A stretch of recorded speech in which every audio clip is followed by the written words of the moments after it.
Evening, everybody. We have no idea what happened to us and why all of a sudden it just kind of went, just kind of blanked out. I have no idea because I really wanted to throw, I wanted to throw Keenan a curve and was really kind of looking forward to throwing him a curve and was kind of hoping that, you know, these wonderful technical difficulties that happen, just kind of not really sure what goes on, but apparently the devil doesn't want us to continue our train of thought on.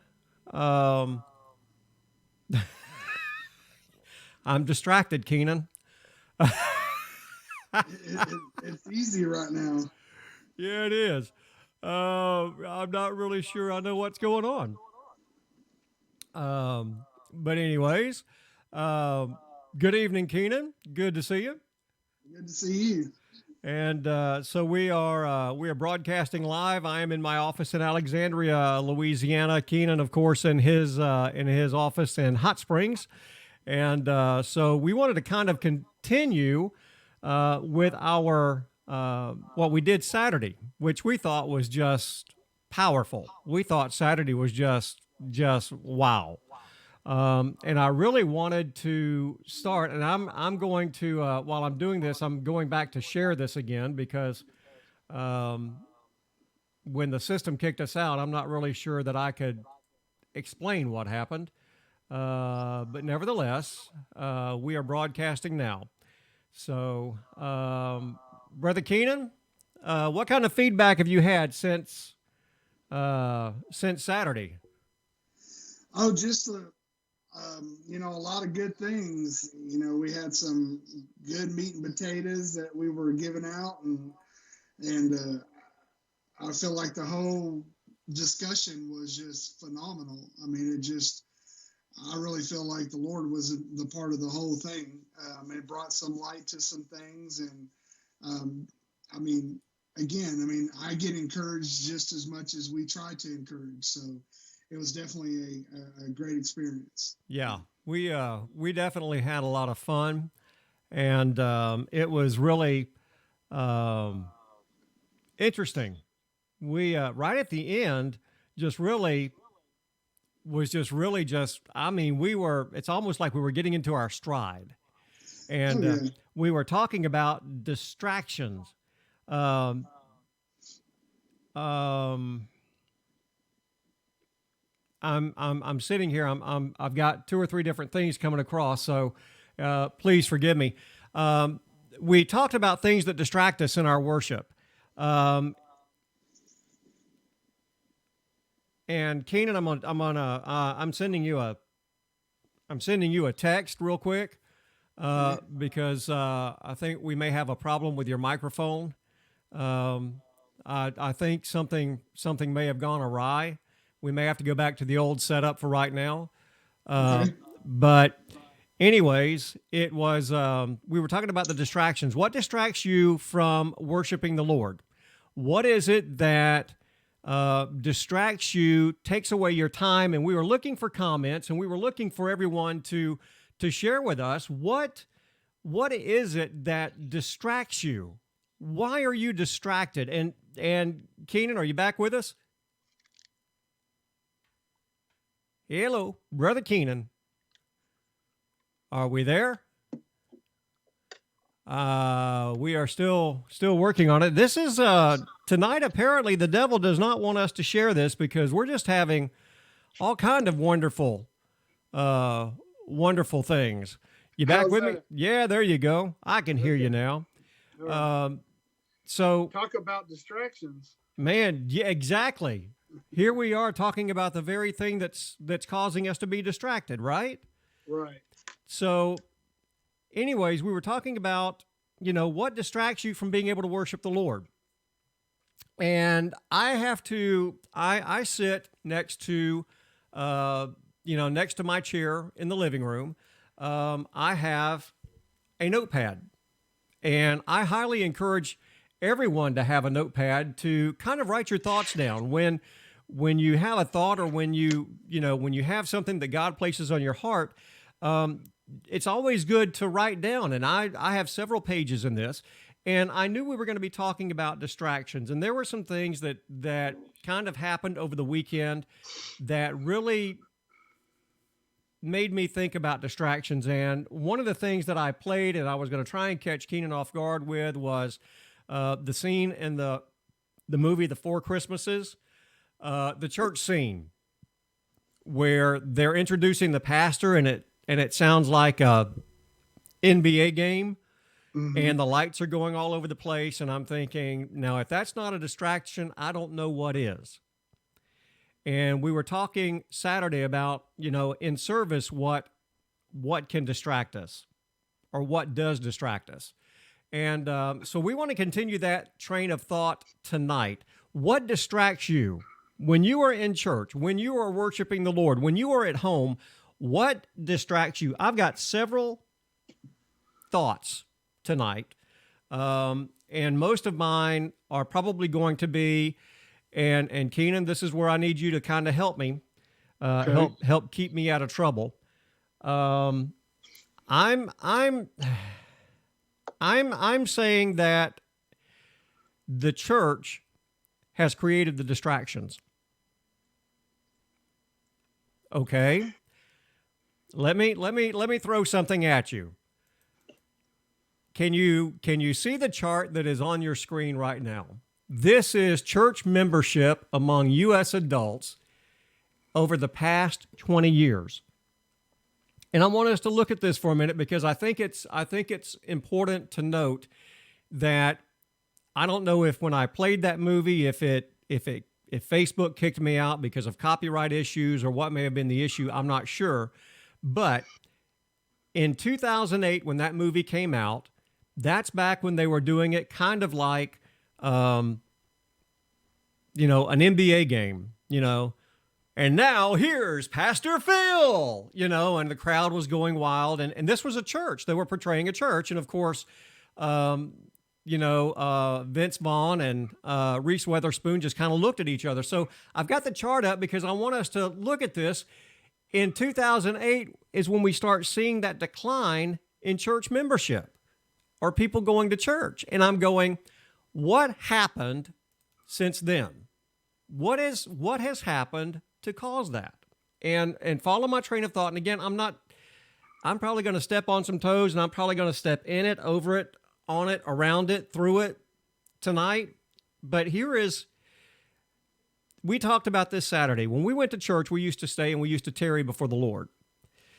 Now we have church services that are just kind of like, they're rushing you through like cattle through an auction. We have church services set up in 1.5 hour increments. But when we get in there, do we go to church because of the message, or do we go because of the show? And this is where I'm going to be the bad cop. I'll let you be the good cop. Am I chasing a rabbit hole, Keenan? Well, no, I don't think you're chasing a rabbit hole. I mean, I think there's a lot of things that can factor in on this particular subject. I think tonight is going to be something about different views, different, obviously different opinions. Yeah. But I will say this, I think a lot of the reason why churches have become a show per se, and again, the disclaimer is we are not picking on an independent, in one individual church body, pastor, whatever. All Right. we're saying is just church in general. Is because people's attention span has become so small. Used to, let's go, I won't even go back 20 years. Let's just go back 10 years. Everything has become so easy, as far as obtaining things, as far as getting stuff, so on and so forth. And we live in a microwave type of world. We want it quick. Let's get it, I've given this a lot of thought, and I'm glad that we're talking about this tonight, because we live in such a we think we live in such a fast-paced life that everything has to be as quick as we can get it, as fast as we can get it. And no matter if we leave some people behind during this process, it doesn't matter as long as I get a little bit of something. But I think the showmanship part of church nowadays has become because we're trying to reach an audience that their attention span's not very, very, very long. It's very short.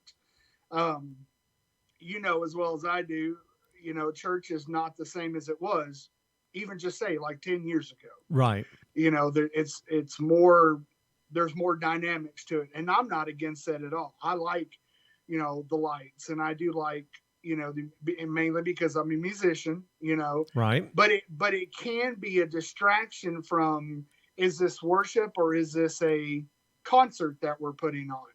And, you know, most of your churches have a predominant, you know, well, not predominant, have several age factors. You know, you got your 20 to 30 and, you know, and so on and so forth.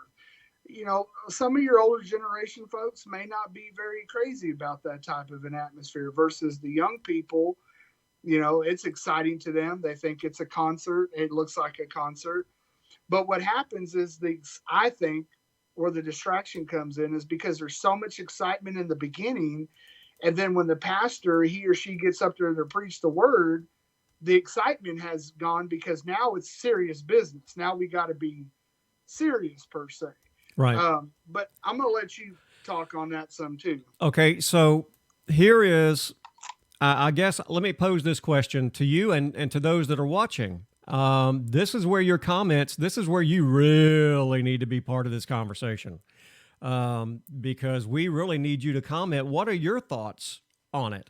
And I have several, like Keenan, we're not here to, you know, put down any church. This is not geared at any one church. This is not geared at any denomination. This is my personal opinion. And, you know, that and 25 cents will buy you a fourth of a cup of coffee. Won't even buy you that at a Starbucks. But nevertheless, here's what I look at. 20 years ago, when we were in church, what did we do then that was so appealing that got even the youth of the day involved in the church? 20 years ago. That what has changed in that 20 years that has caused us to evolve, so to speak, into having to add the lights, add the LED boards, add the projection systems, add the smoke and fog machines. What has happened? And then here, and again, I'm just laying it out there. I really, really want your feedback because I look at the Billy Graham Crusades. And if you look at the Billy Graham Crusades, they never really had a lot of quote unquote showmanship. It was Billy Graham on a platform with a praise and worship team, and he drew tens of thousands of people. I'm going back to the distraction, and you're probably thinking, well, Steve, you've gone down the rabbit hole. Okay, so here's my take. If people get so enamored by the lights, the fog machine, the LEDs, the screens, and they become distracted because we have created an environment of concerts of, let's just say, the world, how do we not get them so distracted that they miss the meat and potatoes of the service? Does that make sense? Yeah, and for me, I can sum that all up in a few words. Go for it. There's a lack of hunger for that. You know, I think of when I was a kid going into a church. You know, when I lived in California, I went to a mega church. You know, we were 3,000 strong on a Sunday. You know, more than that if everybody showed up. But there wasn't any of that. But what it was is we had a bunch of people that were in the same frame of mind as far as what they were going into a building to do. We talked about this on the last show, Right. the sense of expectation of that I was going in here with a purpose. I guess the best way that I can give an analogy for this is kind of like going into a fast food place. Okay.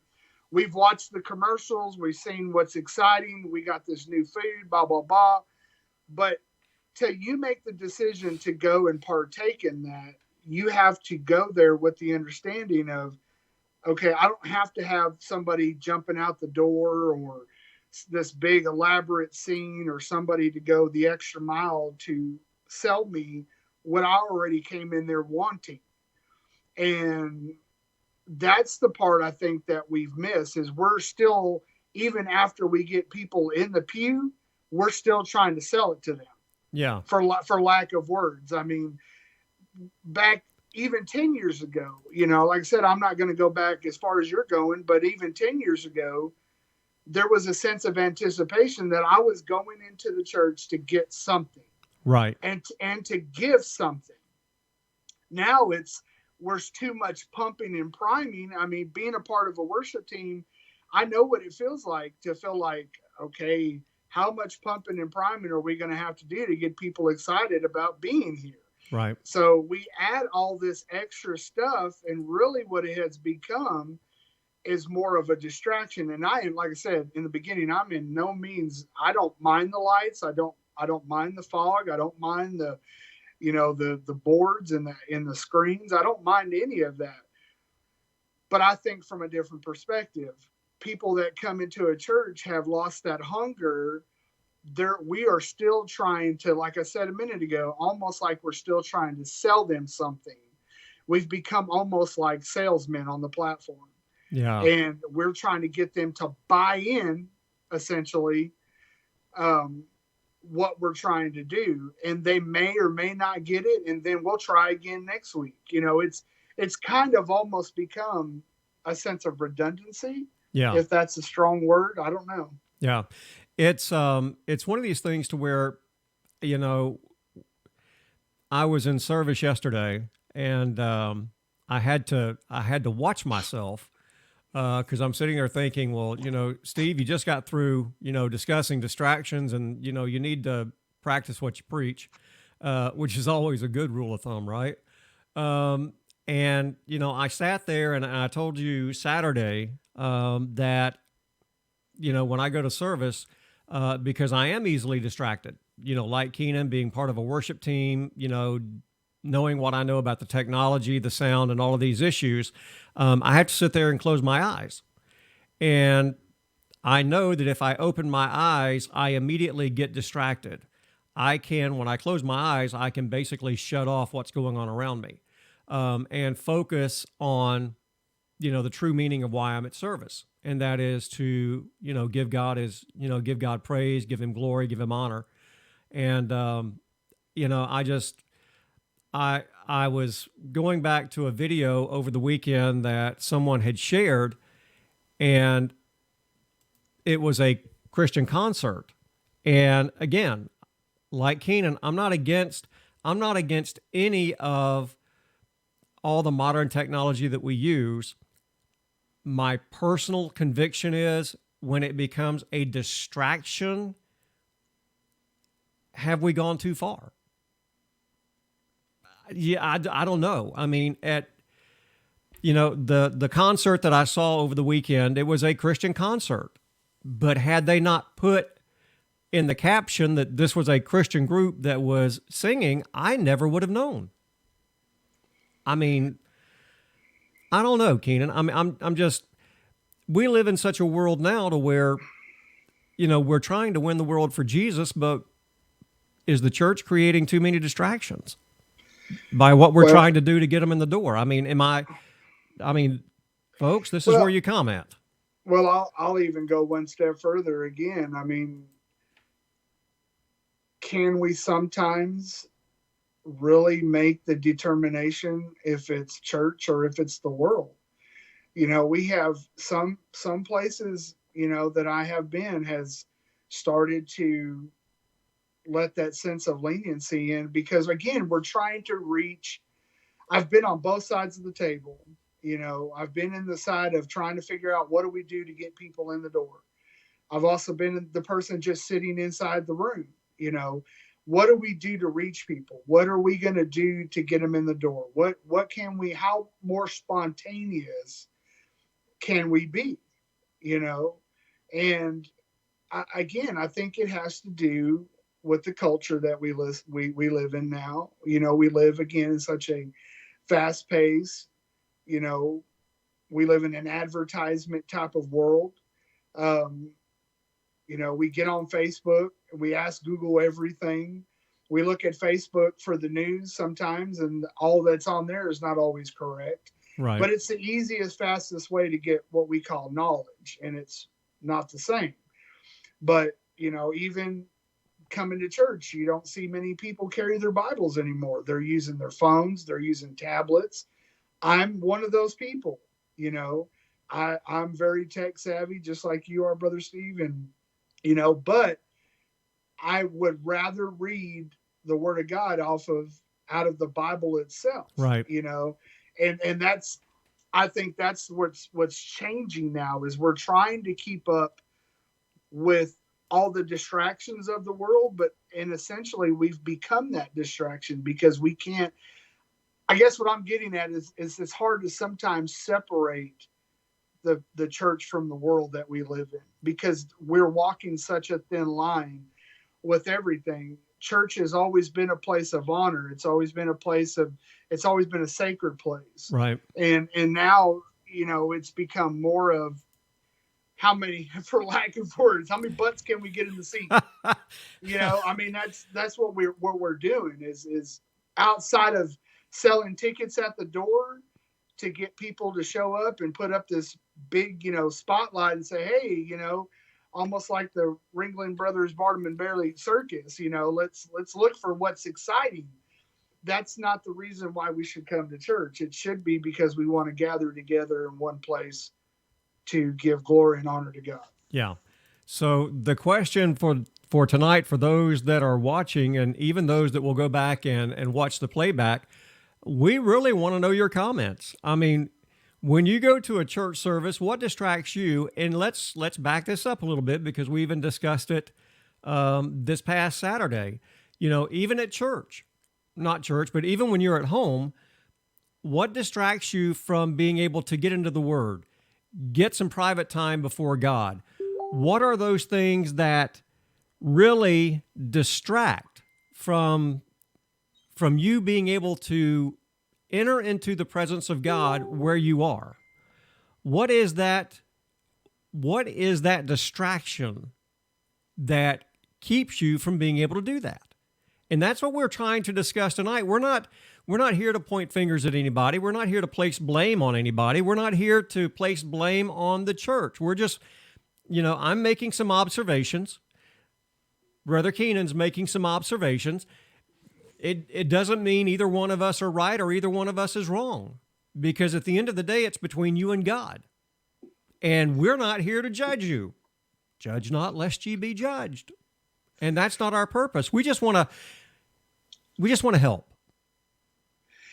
And you said it just a second ago, Brother Steve, and I think what we really need to focus on for a little while is us individuals.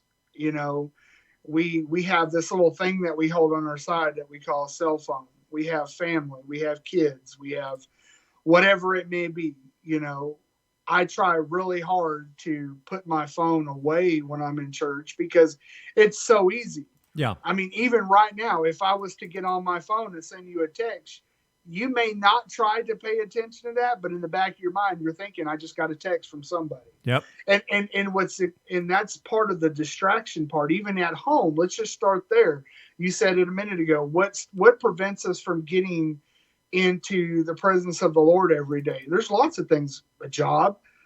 I want 15 more minutes of sleep. You know, I know for my wife, her phone starts going off at the crack of dawn. People that don't want to come to work, that she's got to do these things, she's got to do that thing. It becomes a distraction. Yeah. I've been there. You know, you can't even wake up with already having to deal with work, and you're not even started to get paid for it yet. Yeah. You hadn't even made it to the building and you're already having to put fires out. That's a distraction. There's lots of distraction. We have so many of these different things in our life, and maybe sometimes we need to sit down and take a little bit of inventory on what is a distraction. But then when you find out what those things are, is what could I cut out of my life in the morning to give me 15 minutes with God? Maybe it's you getting up 15 minutes early, or maybe it's you not even answering your phone. I've told my wife 100 times, like, I wish you wouldn't answer your phone, but she has to. It's part of her job. I get it. Right. But it's a distraction. It's another thing beside us that's always telling us, you got a message, you got an email, you got a voicemail, and it's constantly a distraction. So here's where I'm going to sound like, somebody's going to be watching this and they're going to be saying, well, Steve, you're backpedaling now. And that's the beauty of doing this live. I mean, be sure I was going to say, be sure your sins will find this is not a sin. This is where we tell you guys, this is live. This is unscripted. Brother Keenan and I haven't even talked until about 10 minutes before the program because he was running late. And so this is this is totally unscripted. So anyway, here's where some of you are going to say, Steve, you're backpedaling.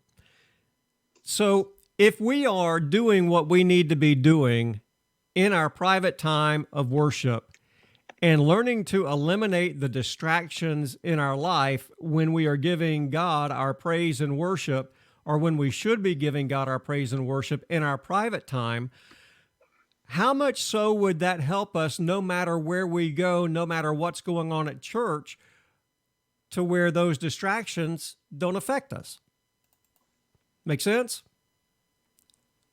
I mean, if we're learning to rein in the distractions where we are now, what stops us from being distracted? Or will that stop us from being distracted at church or wherever we go? And that's one of the things that I know that God is working with me on, is learning to stop being distracted. You're right. We live in an electronic era. And right now, if somebody were to send me a text, I would immediately take the screen, shift it to Keenan, so I could sit here and look at that text. That's how we have become so attached to the electronic world. Thank God my wife, when we go to church, she will take my phone. She even takes it when I drive. I mean, let's be real. We find ourselves being distracted by things that are easily controlled. Now, to piggyback what you were saying just a second ago, Keenan, the question is, do we need to take 15 minutes earlier? Do we need to look at and take inventory of what do we need to eliminate? The question is, we may look at it, but are we willing to do it? Well, again, that goes back to the original question, is it's all up to us. We get out of church what we're willing to get out of church. There's, again, I love using analogy, especially when it comes to food. If I decide that I want to go to a buffet because I'm hungry, and I go in there and I get a few pieces of chicken, and a scoop of corn, well, I'm not going to get very full, but I've made that decision. But, if you're really hungry for something, if you're really hungry for the word and you're really hungry to be in the presence of God, you'll stop at nothing to get it. Yeah. And that's where I'm probably going to hurt some people's feelings, but that's where our priorities are misconstrued. We have more important things from the time, let's just be honest, we're all guilty of it. From the time we get to church, we're already thinking about what we're going to do afterwards. That's a distraction. Yeah. We look down at our phone. I'm going to tell you, I'm going to be very, very transparent. One of the reasons why I do not take my phone in with me or try to keep it away is because Sports Center, if we happen to go over on a service, I want to start looking to see what the score is on a football game. I'm just being very honest with you. And if people really wanted to be honest, they'll say, well, a distraction for me is when my phone dings, I want to see who's texting me. And what's even sad is it may be somebody in the church texting you when both of you should be paying attention to what's going on. Yeah. What would happen if the rapture came in the middle of an ESPN news broadcast? Yeah. Is that when we would sit there and look and go, okay, God, excuse me, I need to hear the scores for a minute, But that's the thing. You hit the nail on the head right there. How many of us act that way? We may not verbally say it, but when we go into the church house and we're being distracted, what we're telling is, God, can you hold on 1 second? I've got to do something. It's become so easy for us to put God on hold. But when hell and everything else is knocking at your door, you can't run to an altar fast enough. Yeah. If there was a way for you to teleport to the altar, you would be there lickety split, But that's the world that we live in. It's God, give me 5 seconds. I got to deal with something really quick. When God's saying, I gave you 24 hours and you can't give me 2 of them, to sit here and pay attention and engage in worship and give me something. Again, I visually look at God going, boy, your list that you want for me is this long, but mine's about this small. And it just says to come into the house and love me for just a little while. Yeah. Because the minute you leave or while you're in service, you're thinking of what you can get out of it that's going to benefit you. And then the minute you don't get your three rubs on the genie lamp and all 3 wishes don't come true, you go back to thinking the same way you did before you walked in. Yeah. Okay. So let's really step on a toe or two. Okay. You ready? This Sunday is Super Bowl, correct? Oh yeah. Oh yeah. Okay. 49ers and your Kansas City Chiefs. Yep. How many people do you think are going to be sitting in service Sunday morning just quietly looking at ESPN to try and figure out the starting offense, the starting defense, who's going to be quarterbacking, what are the long shots for the game, who is doing what is being said. And we even have churches that will have Super Bowl parties at church. What time does the Super Bowl start? 7:00. Okay, 7:00 Sunday night.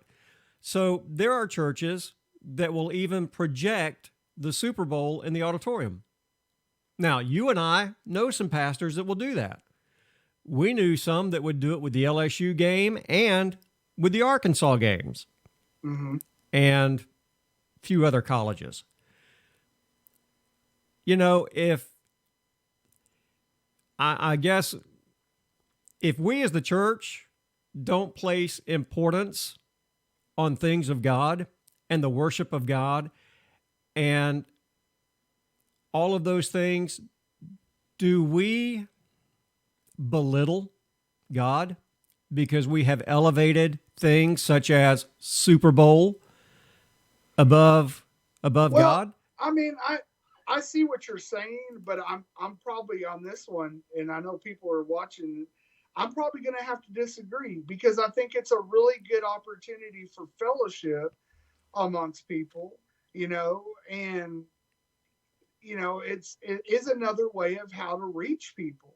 I mean, I know for me personally, if the church decided to show the Super Bowl party, or have a Super Bowl party at it and throw it up on the big screen, their TV's a lot bigger than mine, so I can see the players good, really good from like that. So yeah, I mean, I could see what you're saying, but there's a lot of things that we could do a lot worse other than showing a football game at church, but it is a really good time of fellowship. It's a good time of really getting to know people, because I mean, look at it from this perspective. Right.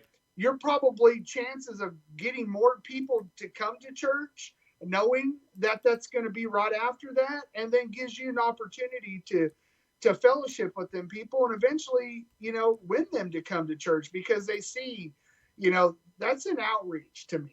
Yeah. I know people are going to think, oh, well, you're just a big football fan. I am. But outreach is outreach. Yeah. And if it can be used for the better good of reaching people, I'm all for that. There's nothing wrong with that, but we use it for a lot of other things. I mean, it's not just that. But I mean, it can be, what's the word I'm looking for? It can be misused, I guess, at times. I mean, I've even been part of churches where they'll show like when the War Room first came out, that was a big thing, giving people an opportunity who may not have. Some people don't have TVs. Some people don't even have the means of buying the movie. It was a good outreach to reach people for them to come and watch War Room and even have the opportunity to pray with people afterwards. And I even seen some people where they got saved, after that. Right. There's a good way and a wrong way of doing it. So are you saying that, Monday week, a week from today, there's going to be a lot of 49ers in the altar? Absolutely. Absolutely. And in fact, I've already started praying for them, that they'll find Jesus and come over to Kansas City. And they'll find peace and they'll. Yeah. So we are talking about distractions for those of you that are jumping on and you're watching us and all of a sudden you hear us talking about football. And so here we go. So we've got some. Yeah, we've got some comments down, and I'm not going to shout out any names. This person knows exactly who made these comments, but that's okay, Oh yeah, we'll pray for him. But this is what it's about, guys. Let's just stop for just a second, Brother Steve. This is what it's about. We want the comments, and we want to hear from you guys because this is so vital. Right now it's just two cats talking, and but we want to hear from you guys and see what you guys have opinions on. What distracts you? What's a distraction for you? Not Right. just about church in general, but what is a big distraction for you? Mine, believe it or not, is not the Kansas City Chiefs. It is. I love the Kansas City Chiefs, but one of my biggest distractions, for me is I see squirrel too much. I have OCD, so I'm constantly, if I see something, I can move one box and it turns into 20 things that I've done moved. That's a distraction for me. Yeah. If I see something, if I decide I want to rearrange our room, which I do a lot, Jackie just kind of sits there and goes, okay, why is he moving everything? Because I get easily distracted. I want to move stuff around, and that's a distraction for me. But it never distracts me from getting to spend time with God, because I'm going to make this very easy for people tonight. If you want to spend more time with God, you will make time to spend time with God. Yep. If you want to spend more time with your wife, you will make time to spend with your wife. Again, if you ignore things in your life, eventually they'll either wither away and leave or not come back. God never turns his back on us. We know that. But why do we get so frustrated when God doesn't work on our behalf when we haven't spent 15 minutes with him outside of church one single day this week? Yeah. Because we're so worried about doing other things that we think is more important than God. And that's, if you can use this perspective, if I put anything else above God, that's wrong. Yeah. He should be first and foremost in your life. If getting up in the morning and making sure you get to the hot shower and putting some food in your stomach and stopping by Starbucks is more important than taking 15 minutes out of your life, you've got your priorities wrong. Yeah. Yeah. Amen to that. It's as simple. Yeah. You prioritize those things that are important to you. That's right. And you guys have, since we've been doing this broadcast, you've heard me say this. My philosophy has been very, very basic. God first, family second, career third. And the minute you get those three out of line, you've got a problem. And to piggyback what Keenan just said, whatever we see as being a priority to us, your relationship with God, your relationship with your wife, your relationship with your family, your relationship with those that you work with, when you start looking to prioritize all of these things and put them in the right order, then we start seeing less and less distractions because we have aligned our priorities with the Word of God. Make sense? Mm-hmm. So, we want to know what distracts you. And, it can be anything. Brother Keenan, he gets easily distracted by moving boxes, and he's OCD and he rearranges his room. Next time you get a burst of energy there, bud, come on down. Mama Cindy put you to work. I don't know. I don't know if I could do that. I think I'd do something wrong. But we want to know what distracts you. What are some of the things that you see as a distraction, be it within your family or whatever? What's going to be a distraction to the quarterbacks this Sunday? I mean, it's it's. I saw on the news. It's going to be all that red. That's what the distraction is going to be. Oh yeah, it's going to be interesting. We're a lot of people are going to have to pray through Sunday, and a lot more going to have to pray through on Monday. Yes. It's I've already been seeing the post today going across social media of everybody, wishing I was in Kansas City, wishing I was, in San Francisco, and they're playing in Miami, right? Yeah, they're playing in Miami. I was trying to see how much I could get for a kidney on eBay, yeah. But it's not enough for me to get a ticket to go watch them play. So. Yeah, what is it? The human body's worth $2.70. Yeah, soaking wet. Yeah. So obviously Keenan and I right now are being distracted by the Super Bowl. So we're putting practice into motion, how not to be distracted. Oops, we're not a good example on that right now. We're just kind of a little distracted, and I keep waiting for Mama Cindy to come in here and hit me with a ninja biscuit for running down a rabbit hole. And if you see that door open, behind me, just somebody yell duck. And, we'll see how that flows out. So, I just, like Keenan, I'm easily distracted as well. Just sitting here doing this broadcast. I mean, I had a friend of mine texting me, and so you saw me. I switched the screen over to Brother Keenan, and I grabbed my phone, and I was sitting there and I was texting on it. I'm actually on the air with Brother Keenan. And it's kind of like, because I heard in the back of, you probably heard it come over the microphone too, my little alert. Telling me that somebody had sent me a message, and that's how that went down. So you can see, even doing live broadcast, you can be distracted. It's not necessarily the big things in life that distract you. It's the small things that distract you that can turn into big things. And you said a mouthful, my friend. I was just sitting here thinking, about how distractions can cause bigger things, and if we're not careful, it can.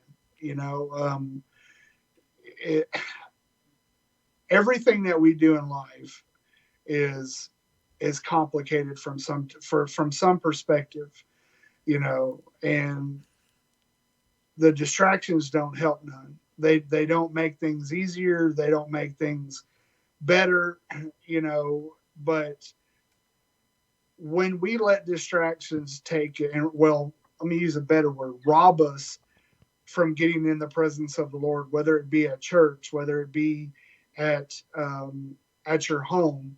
I have a routine that I do every morning. I get up very early in the morning, and I listen to my worship music from the time I get up till the time that I go to bed. And when I get to work, I'm the first person there, and it's very convenient. I enjoy it. I get to work at 6 a.m. in the morning, and I put my worship music on. And even though I'm at work, and into my work, I'm still listening for that still small voice. Yeah. I'm still in his presence. And we get this misconception that we can only usher that part of our life by being at church. That's false. You'll have some of the greatest experiences with Lord from the comfort of your own home. Absolutely. Yes, again, church is great. It's something that we all should be a part of, but it starts way before then. I mean, I cannot emphasize enough that church starts. First of all, you are the church. Yeah. And if you're easily distracted at home, you're going to be easily distracted at church. And how many times have we said this? Lord, I know it's been a busy week and I know I haven't spent much time with you, but you know what? Sunday, I'm going to give you everything I've got. Ask yourself this question. What if Sunday never gets here? Yeah. Ooh, wow. I mean, we always say it's tomorrow, it's tomorrow, it's tomorrow. We're not promised that. The word of God says we are not promised tomorrow. So if we can't give God our best in the moment, how are we going to give him our best in the future? Yeah. It's very simple. We all are guilty of it. I'm guilty of it. I said, Lord, hey, I'm gonna do better tomorrow. I'm gonna give you 100% tomorrow, or this Sunday I'm giving it all I got. But you gotta give me some time to get through this crazy week that I have, because I've got so much going on. I've got work, I've got my kids, I've got my wife, I've got to go eat dinner at some point in time. But I promise you, Sunday I'm going to set aside 2 hours to spend with you. And then by the time you get to that point, you're already thinking about how much you're going to be distracted and how much you're not going to follow through with what you said. Yeah. And that's not the way it should be. No, it's let me read something, because while you were talking, it just Proverbs 6:4-14. Don't put it off, do it now. Don't rest until you do. Save yourself like a gazelle escaping from a hunter, like a bird fleeing from a net. Take a lesson from the ants, you lazy bones. Learn from their ways and become wise. Though they have no prince or governor or ruler to make them work, they labor hard all summer gathering food for the winter. But you lazy bones, how long will you sleep? When will you wake up? A little extra sleep, a little more slumber, a little folding of hands to rest, then poverty will pounce on you like a bandit. Scarcity will attack you like an armed robber. What are worthless and wicked people like? They are constant liars, signaling their deceit in a wink of an eye, a nudge of the foot, or the wiggle of the fingers. Their perverted hearts plot evil, and they constantly stir up trouble. That's Proverbs 6:4-14. And that's the New Living Translation. And, just right off the bat, don't put off, do it now, and don't rest until you do. So if you don't have a worship list that you have at your home with, again, I love Spotify, and I'm not promoting Spotify, but I love Spotify because I can go in and I can create a specialized list just for me. I know that Brother Keenan loves YouTube, and he has his worship list on YouTube that he has. Several. And, so we have a worship list. And if you're not sure, and for those of you that know me, we have a radio station. It's called Today's Praise and Worship.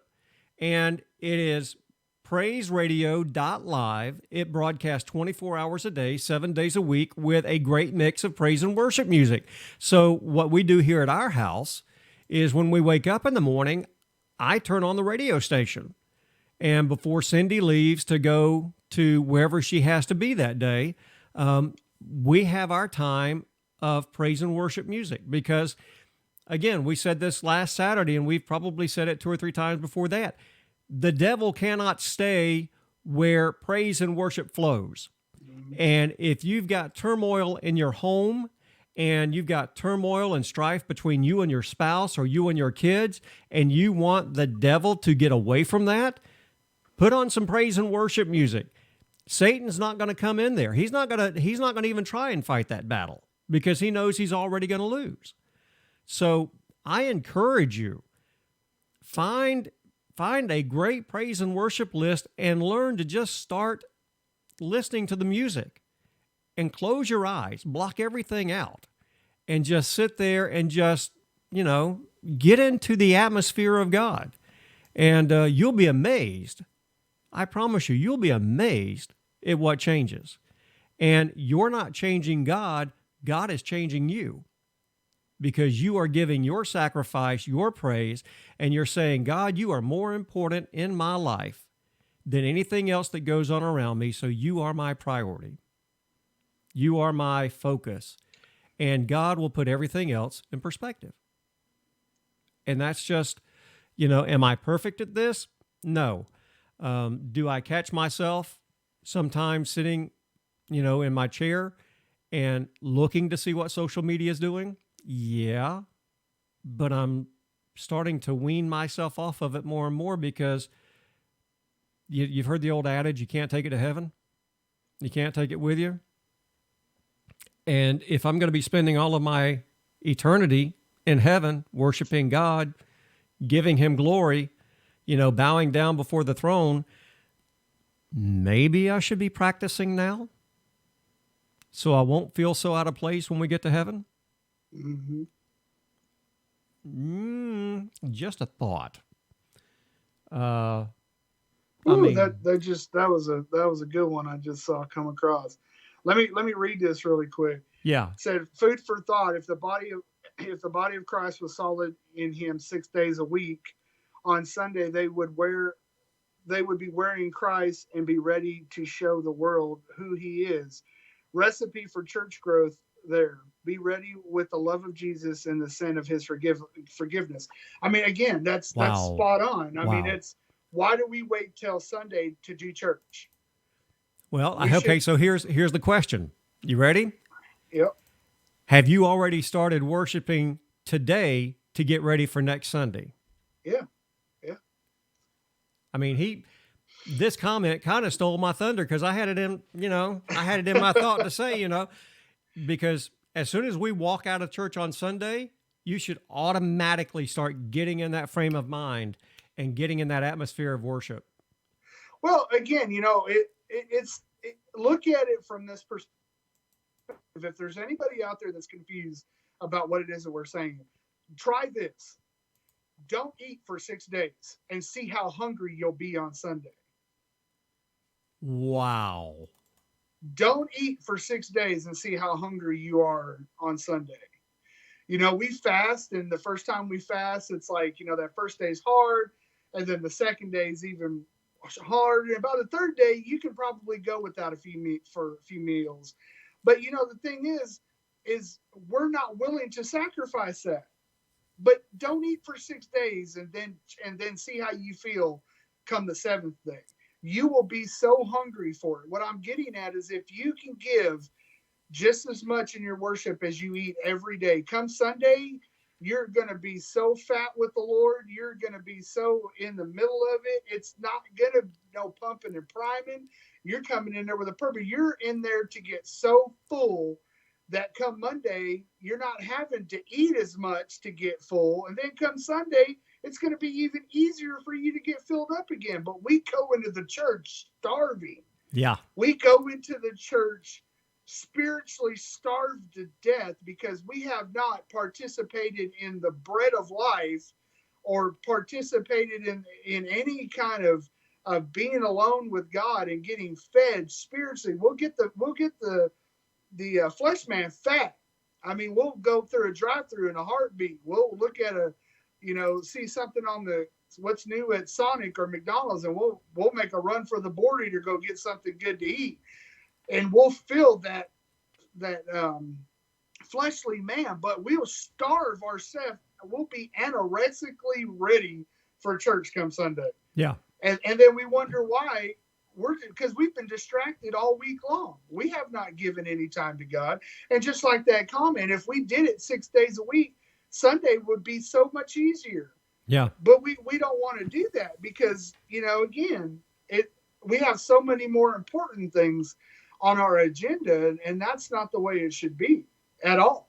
Yeah. And you said it earlier, if God is not priority in our life, well, let's put it this way. I'm going to say it this way. If my wife was not my priority, you think she'd stick around very long? Wow. If my kids were not a priority in my life, how long do you think I'd be able to keep them before somebody would step in and go, you know what? You're not taking care of your kids. We're going to have to figure out a way for them to be taken care of. Yeah. If I don't prioritize things that way, if I don't give time to things that mean something to me, I love my wife, I love my kids, but God takes priority over that, because the more time I spend with him, the better I'll be with those. Yeah. Wow. The more I'll be a better husband, the more I'll be a better dad, the more time I spend with him will make me better for them. Yeah. And we can tell, churches can tell when, they have the body of Christ has a real hunger and a priority when they call for, 9 a.m. prayer meeting before the service. Can't do it. Yeah. People can't show up. No, they can't. But you tell them that they're going to be late for work at 8:01, they're there by 7:45.